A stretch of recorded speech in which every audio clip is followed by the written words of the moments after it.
Bom, tudo se iniciou a partir da professora Eneida, né?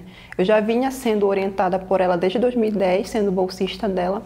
Aí, a partir do momento que eu fui selecionada para o mestrado, né, eu submeti um projeto para seleção, só que nós já vínhamos pensando em trabalhar de uma outra forma, a partir do meu anseio de fazer pesquisa de campo junto aos povos indígenas numa aldeia. Então, a partir dessas nossas conversas, desse nosso contato, ela sugeriu que eu estudasse os Anambés, né? E também mencionou a questão que tinha uma coleção etnográfica aqui no LAANF, que foi coletado pelo Napoleão e pela Anaísa. Então surgiu a partir disso, desse meu contato com a Eneida, né?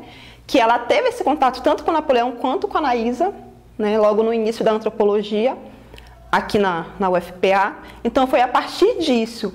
Sendo que eu sou da área da antropologia, e esse trabalho demandava também o aporte da museologia. Então, para sanar essa questão da museologia, já que eu não tinha habilidade nisso, a Eneida indicou o Bernardo, o museólogo Bernardo, para me indicar os caminhos, né, de como fazer esse processo de levantamento das peças dos Anambé. Então, a partir do conhecimento dele da museologia, a gente veio fazendo esse trabalho, né? Com o aporte do inventário, né, que a princípio esse inventário foi feito pelo Napoleão, só que em 2003 a Rita Domingues também fez uma reformulação, né, uma atualização desse acervo. Então, o meu ponto de partida foi esse inventário feito pela Rita, né, que deu uma outra atualização.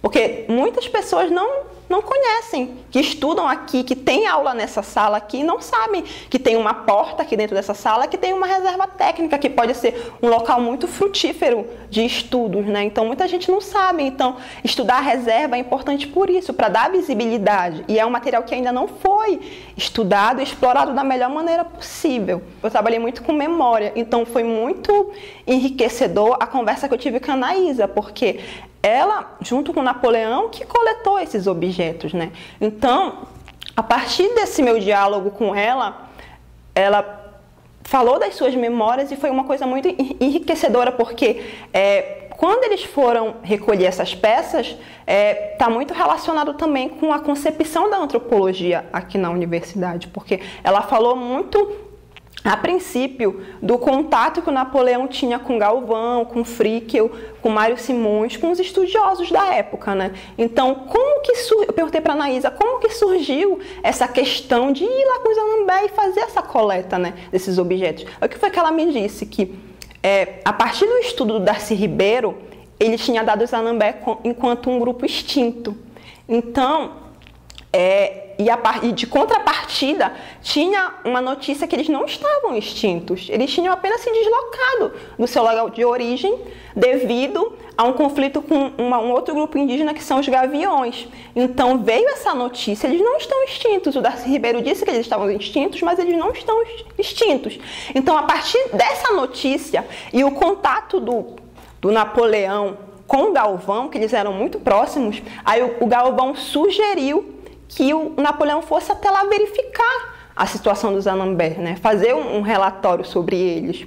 Então, e a partir desse momento, desse contato do Galvão com o Napoleão, né, ele foi até lá juntamente com a Anaísa para verificar, fazer um relatório sobre os Anambé. E posteriormente ter uma produção também, tanto do Galvão quanto do Arnaud, sobre os Anambé. Depois eles foram lá também, nesse mesmo período, assim. A partir da minha pesquisa, da entrevista que eu fiz, tanto com a Anaísa quanto com a professora Risoleta Julião, que é uma linguista que trabalhou também com os Anambé por muito tempo, a partir da entrevista com elas, e quando eu cheguei a ir a campo, as cestarias se sobressaíram. Então, a partir do que foi coletado sobre as cestarias, eu optei por me deter mais sobre as cestarias, para que eu tivesse um tempo hábil de concluir o mestrado, né, e me debruçar sobre alguns objetos apenas. E a partir dos textos que foram coletados por eles, ficou evidente muito a utilização da fibra timboí. Esse timboí também é conhecido como cipó titica. Então aqui tem alguns dos cestos no qual eu estudei, né, no qual eu analisei. Esse daqui é um cesto de timboí, né, arredondado e um pouco menorzinho, né, como vocês podem perceber aqui. Então, esse tiboí foi muito utilizado por eles.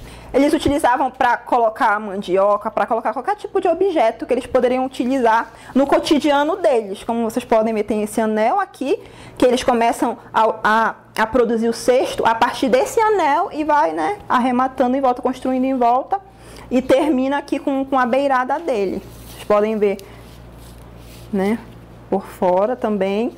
Esse daqui também é de Timboí.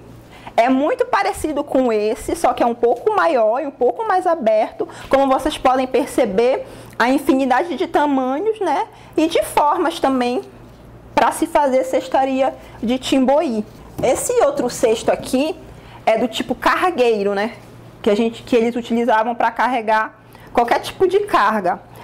Esse cesto aqui em específico, coletado pela Anaísa e pelo Napoleão, ele foi catalogado no inventário como se fosse um cesto de carregar criança, né? Como vocês podem ver, os nós estão até soltos aqui também, devido ao tempo, né, no qual ele foi coletado, em 69. Mas como vocês podem perceber, a matéria-prima, esse Timboí, é muito resistente ao longo do tempo, né? Ele está bem conservado. E um outro ponto também com relação a esse cesto cargueiro é que numa matéria que a Anaísa publicou no jornal O Liberal na década de 90, tem uma fotografia da dona Tapira com seu esposo Inácio na época, carregando um cesto cargueiro, né, nas costas, só que os cestos que eles estavam carregando estavam cheios de mandioca.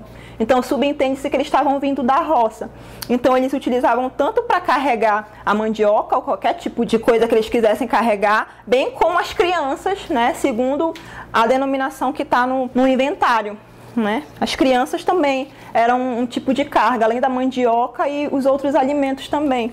Então, como eu não pude trazer os Anambés para cá, para a reserva, para conhecer em locos os objetos deles, a opção que eu pensei em fazer foi por meio dessas fotografias que eu tinha feito, né, durante o levantamento aqui. Então eu levei lá para eles e eu fiz em várias viagens que eu fiz, eu vinha muito mostrando essas fotografias, principalmente com os mais idosos, né, para justamente evocar essa memória.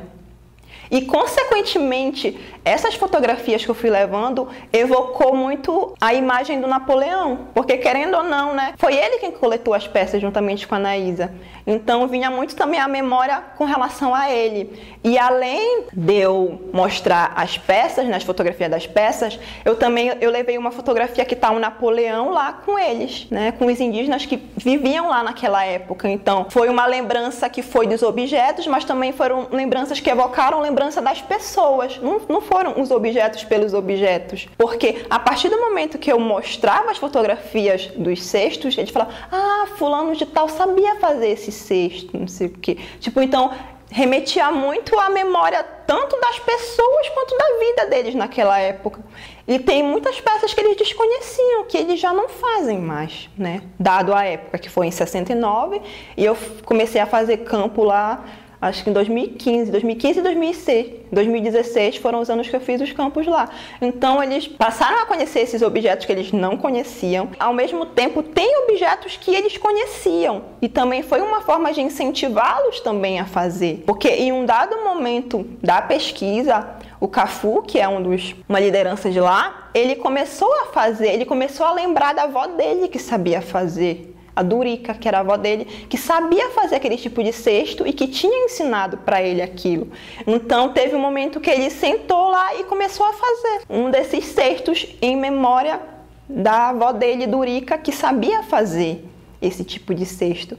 E uma questão interessante também é que quando eu falei com a Anaísa, ela lembrou da Durica que sabia fazer os cestos. E a professora Risoleta também lembrou da Durica que sabia fazer. Então, tanto a Anaísa quanto a Risoleta, elas conheceram a Durica e ela continuou reproduzindo esses tipos de cestos com o grupo. E a partir do momento que o Cafu começou a fazer os cestos e viu a variedade de cestos que eu levei em termos de fotografia, ele sentiu assim no sentido da perca, que ele só sabia fazer um único tipo de cesto, ele não sabia fazer os outros, então não foram repassados esses outros tipos de cestos para se fazer. E uma outra questão também foi esse encontro com essa geração atual, de conhecer, né, esses objetos que eram provenientes do grupo. Então foi um olhar que eles tiveram para o passado deles. Esse olhar a partir dos objetos, mas que remeteu muitas lembranças. E a partir disso também, desse trabalho com fotografia que eu fiz, uma imagem que eu mostrei para o Cafu também. Aí ele viu, era um cesto, estava ele e tinha o cesto cheio de mandiocas. Eu mostrei no sentido do cesto, né? Ele falou, é o meu pai que está aqui do lado da minha mãe. Aí ele ficou muito emocionado no sentido de que ele não tinha nenhuma foto do pai dele e que ele conseguiu reconhecer o pai dele naquela fotografia que eu estava levando, a partir daqueles cestos que estava cheio de mandioca que eles estavam voltando da roça. Então foi um trabalho que remeteu muito à memória das pessoas, né? Essa memória afetiva, essa memória que está muito atrelada aos objetos deles também. E aí fui selecionada, então comecei a ser como estagiária aqui no laboratório. Inicialmente o meu trabalho era ficar na secretaria e anotando horários e tudo mais, aquele trabalho manual de secretaria. Depois de um tempo, eu pedi para a professora permissão para que eu pudesse entrar na reserva e começar um trabalho, nem que fosse na limpeza, enfim. Ela me permitiu entrar, só que ela me deu a ressalva de que eu poderia entrar somente quando não tivesse aula. E aí eu comecei entrando aos poucos e vendo e conversando com ela também. Ela me ajudou muito nessa parte de organizar primeiro o que a gente tinha por fora dos armários, que eram documentos, eram papéis, eram revistas, muitas dissertações, muitas caixas. E a gente começou um trabalho de fora, limpando, tirando, levando para outros lugares, dando a designação certa. Depois disso, veio a proposta do meu TCC, que era uma proposta para falar de uma das coleções, né? Mais especificamente a coleção Xicrim do Cateté, que foi a que eu escolhi. E aí foi quando eu me aprofundei mais nessa relação da museologia com os objetos, que foi quando eu comecei a pegar mesmo as peças e partir para limpeza e armazenamento, documentação, catalogação. E fiz meu TCC, né, com relação a essas peças, com esse acervo. E depois disso, depois que eu me formei, que foi em 2018, no final de 2018, surgiu a proposta da professora Denise que eu continuasse na reserva, trabalhando, e enquanto o mestrado não saía, né? E eu continuei trabalhando e tal, mas falei, professora, eu preciso de uma ajuda, porque a reserva é muito grande, eu não vou dar conta sozinha. E foi quando a gente abriu a chamada para os voluntários. Inicialmente, são 6 voluntários trabalhando com a gente no momento. E a gente está nessa parte mais braçal no momento, que é de limpeza, de objeto por objeto e os armários. Mas futuramente, depois que a gente concluir essa parte de limpeza e etiquetamento, a gente vai passar para a parte de documentação realmente, que é quando a gente vai catalogar, vai tirar as fotos, vai fazer um novo inventário. Bom, falando um pouco mais sobre o meu TCC, que foi sobre o Xicrim do Cateté, eu fiz um pouco mais, além do que a gente já tinha sobre as informações sobre essa coleção. A minha parte, né, foi a parte mais museológica.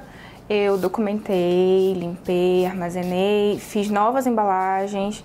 Eu também procurei novas informações sobre as peças, porque as informações que nós tínhamos eram somente de cunho antropológico e um pouco mais de vivência na aldeia, enfim. Essa relação do objeto com as pessoas que fabricaram. E a minha parte foi de coletar informações mais da peça, informações mais centradas na peça, o que é o objeto, os materiais que foram utilizados, enfim, fiz novas medidas também, tirei novas fotos e atualizei as informações que nós já tínhamos, mas levando mais para o campo da museologia.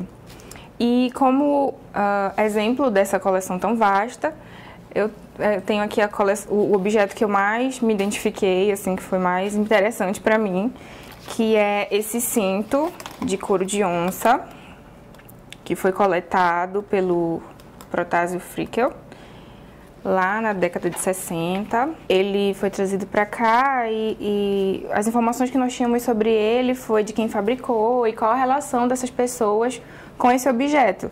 E com o meu trabalho, a gente trouxe um pouco mais focado no material mesmo. Qual o material que ele é fabricado e por quem ele foi fabricado e por que ele foi fabricado. E tudo isso foi colocado numa ficha catalográfica que nós fizemos, né, redigimos, criamos a ficha catalográfica e já foi documentada. Essa aqui é uma das peças que foi documentada dessa coleção. Então a gente está aqui já há 2 meses trabalhando. A gente vem uma vez por semana, divididos em grupos. E o nosso trabalho, primeiramente, foi limpar a sala, porque ela ficou fechada por muito tempo, acho 20 anos, não foi? E tinham muitos objetos, estavam muito sujos, então acho que nas 3 primeiras semanas a gente ficou só limpando o armário, limpando o chão, fazendo bem aquela limpeza de casa, assim. E foi mais recentemente que a gente foi para os objetos, que a gente começou a abrir as gavetas, e a gente seleciona e limpa eles o tempo todo e armazena da melhor maneira possível, porque logo que a gente entrou aqui, o principal problema que a gente viu foi a questão do armazenamento. Porque a maioria deles, especialmente as roupas, elas estavam guardadas com papel celofane, o que não pode de jeito nenhum. E elas estavam muito manchadas, estavam sujas mesmo, com fungo e tudo isso. E a gente passa a tarde toda nisso. A gente limpa, cataloga e marca o que a gente já fez e guarda no armário que já esteja limpo. Para que no final, porque o objetivo, logo que a gente entrou aqui, a Valéria explicou pra gente que o ponto é que no final a gente documente tudo, catalogue tudo, documente e deixe a reserva utilizável, não só pra gente, mas pra todo mundo que necessite dela. Porque logo que a gente entrou aqui no primeiro dia, a gente fez uma tour aqui pela reserva e todos nós ficamos bem impressionados com a quantidade de materiais que tem aqui. Porque pra quem olha lá de fora, é só uma sala pequena, com uma portinha e não tem nada. Mas tem diversos armários e em cada armário tem um monte de peça mesmo. E são coisas inimagináveis, assim. Agora, eu tô aqui há 3 meses, só agora que eu vim saber que tinha essa questão do crânio de onça aqui, que eu tô muito impressionada com isso. Mas acho que o que me deixou mais chocada é a questão do estado mesmo. Porque como são muitas peças, e são peças extremamente interessantes, o fato de elas estarem aqui trancadas e especialmente abandonadas, assim, acho que eu diria, foi algo que me deixou triste, eu acho. Sempre que a gente vem pra cá, eu fico chateada pensando no estado que essas peças poderiam estar sendo estudadas, elas poderiam estar tendo um uso mais prático e, no caso, elas não estão. Então, eu espero que, através do trabalho que a gente esteja fazendo aqui, culmine algo muito bom e que possa ser levado para frente também. Bem, desde 2006, quando eu tive a oportunidade de trabalhar especialmente uma coleção no Museu Emílio Guild, eu comecei a refletir mais sobre a importância do estudo de acervo. Eu tive o acesso a uma coleção feita pelo Protásio Frickel em 1961 e 62, na região de Itacaiunas, né, do Xiquirim, junto aos povos Xiquirim do Caeteté. A partir do momento que eu comecei a estudar a coleção, eu comecei a entender que o espaço de uma reserva técnica era um espaço que ia para além de um espaço de armazenamento de cultura material. Não é? Aquele espaço ele era também um local, um lugar de memórias. Não somente as memórias dos povos que estavam ali, mas também a memória daqueles que constituíram todas aquelas coleções que tinham ali no Museu Emílio Guild.